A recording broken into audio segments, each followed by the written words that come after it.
there have been certain people convincing me to stay, but I'm 40 already. Although there's no age limit on the Umno Youth leader, I think the Umno Youth leader should be of Umno Youth age, at least below 45 lah. You need somebody new ideas, new people, new person, new excitement. It's time for me to go. There's a few of them within the Exco who I think are ready, capable. I think my deputy can take over. He has to get the support from obviously the party, the youth delegates at the division, but I've been training him. And there are a couple of others also in the Exco who I think can do the job. PM made it very clear, one of the Supreme Council meetings made it very clear, he said, I don't want any talk about party elections, I just want us to focus on the elections. And I'm holding firm to that.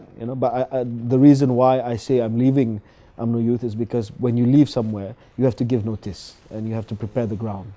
I'm not giving notice to say that I'm going for another position. I'm giving notice to my Pemuda that you have to prepare for life after me very soon.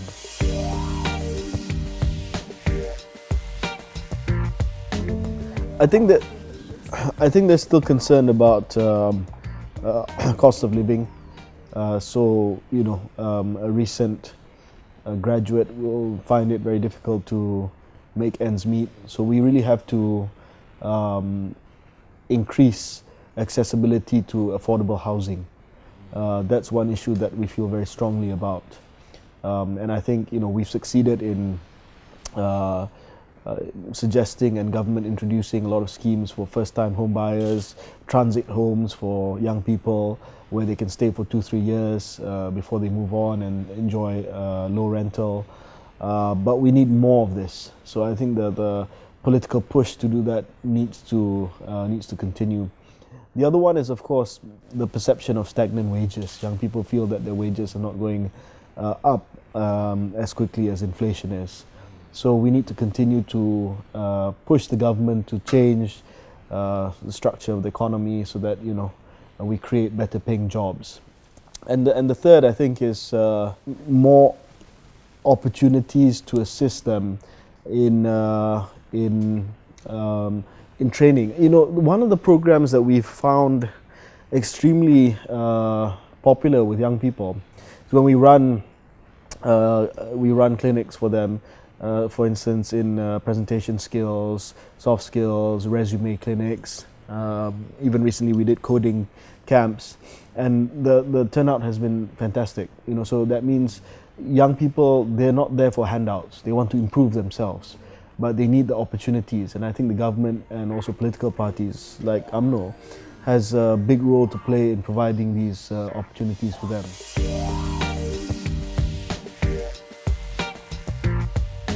Well, I think it's fair to say that it's had a pretty big impact on young people, especially urban youth.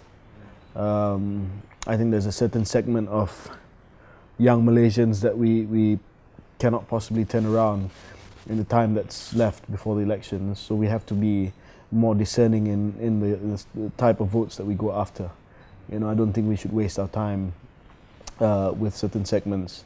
Which is not to say I view people who don't support us or critical about 1MDB as my enemy. These are people that we serve as elected representatives. But in terms of your resource allocation over the next 12 months, assuming elections are within the next 12 months, which is the likely scenario, is that you have to explain as best as possible to people who are still neutral.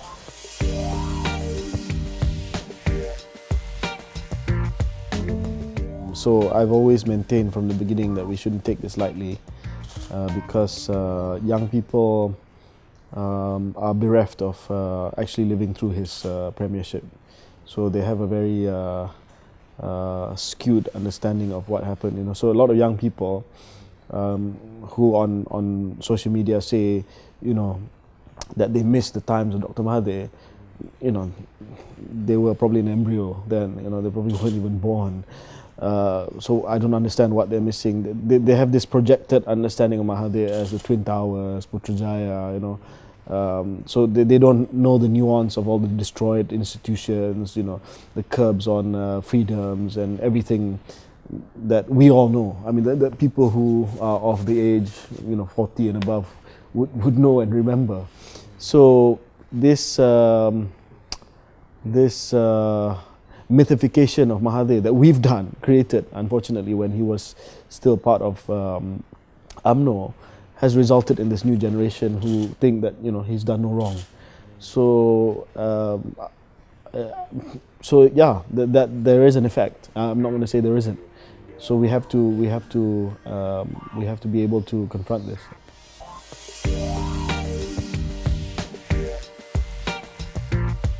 Well, I think PM is right. This is politics of hypocrisy, politics of expediency. But these the same young people I'm talking about. They couldn't care less. They're like it doesn't matter because he's done so much for the country, and the ends justify the means. What is the end? The end is because he wants to change the government, wants to change the prime minister. So what is unpalatable to many people, like many people who've gone through the trauma of '98. You put us through this trauma of '98 of sacking Anwar, splitting the Malays, splitting UMNO, and then convincing us to fight Anwar and convincing us to hate Anwar, and we did it willingly because you asked us to do it. Only for you now to suddenly turn around and say, if the price of getting BN out is to free Anwar, then so be it. So it's just distasteful for us, for those of us who are within UMNO, who went along with his plan. It's extremely distasteful and I think disrespectful to us.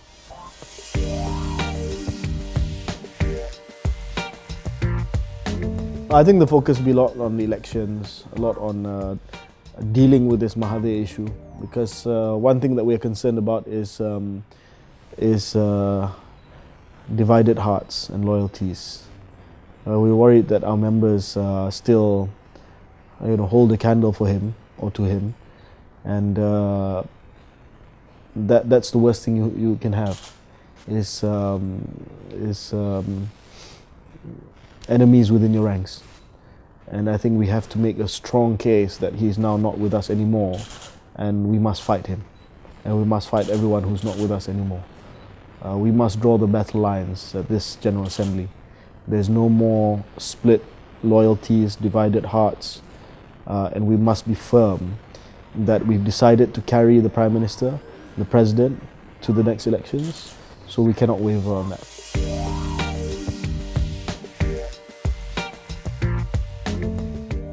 Well, it's a big honour for the ministry to lead the first phase of the effort, because PM wanted the first phase of the TN50 to be a discourse that brought young people together. Because his explanation to me was, look, in 2050, it's the people who are young today that will be leading the country.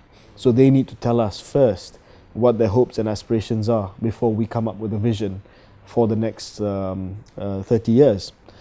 So I think because of that, by default, it has to be led by the Youth and Sports Ministry, because that's our core stakeholders, young people. So he wants it to be a vision by the people and for the people. He said, Vision 2020 was a shared vision. And by the way, this is not a replacement of Vision. People say this is to erase the legacy. No. Vision 2020 will finish in 2020. It doesn't mean that we can't have another vision for the next 30 years. So that's something we need to explain. But he wants that process so that there's ownership by everybody. And not just something that the government says, okay, this is it, you go and do it. But rather, when people see it, they're like, no, that was my voice, because that's something that we spoke about, that we suggested. So I think that's the right way of doing it. And you have this sense of ownership and this collective vision and responsibility from the people.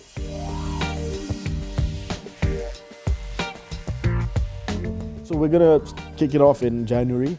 PM will do the first kick-off event.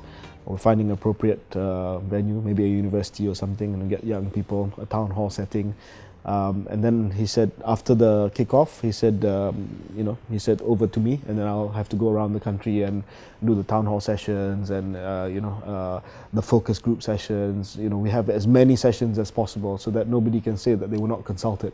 So we have to go around the country. We have to get rapporteurs to get all the ideas in. Of course, we'll have an online interface.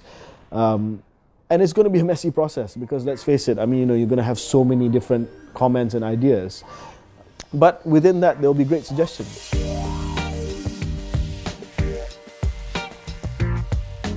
I could not have designed it, it's just a coincidence. It's a coincidence, but it's you have to deliver. If you don't deliver good SEA Games and you don't deliver a good rollout of the TN50, then